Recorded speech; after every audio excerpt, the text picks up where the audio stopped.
ಮಹಾತ್ಮ ಗಾಂಧೀಜಿಯವರು ಶಾಶ್ವತವಾಗಿ ಅವರ ಹೆಸರು ಉಳಿಬೇಕಲ್ಲ.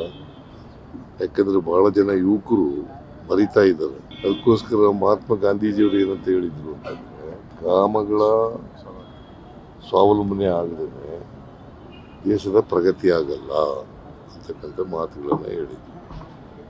ಗ್ರಾಮಗಳು ಸ್ವಾವಲಂಬನೆ ಆಗಬೇಕು, ಆರ್ಥಿಕವಾಗಿ, ಸಾಮಾಜಿಕವಾಗಿ, ರಾಜಕೀಯವಾಗಿ, ಶೈಕ್ಷಣಿಕವಾಗಿ ಸ್ವಾವಲಂಬನೆಯನ್ನು ಕಾಣಬೇಕು.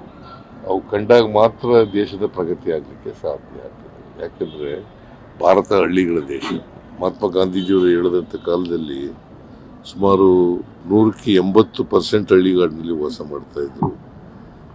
ಅದರಿಂದ ಆ ಮಾತನ್ನು ಹೇಳಿದ್ರು, ಹಳ್ಳಿಗಳು ಉದ್ಧಾರ ಆಗದೇನೆ ದೇಶ ಉದ್ಧಾರ ಆಗಲ್ಲ. ಅದನ್ನು ನೆನೆಸ್ಕೊಂಡು ನಾವು ಅವರಿಗೆ ಸಲ್ಲಿಸ್ತಕ್ಕಂಥ ಗೌರವ ಏನಪ್ಪ ಅಂತಂದರೆ, ಸುಮಾರು ಕರ್ನಾಟಕದಲ್ಲಿ 6,000 ಪಂಚಾಯಿತಿಗಳಿದ್ದಾವೆ. 6,000 ಪಂಚಾಯಿತಿ ಕಟ್ಟಡಗಳಿದ್ದಾವಲ್ಲ, ಅವ್ರ ಹೆಸರು ಇಡ್ತಕ್ಕಂಥದ್ದು.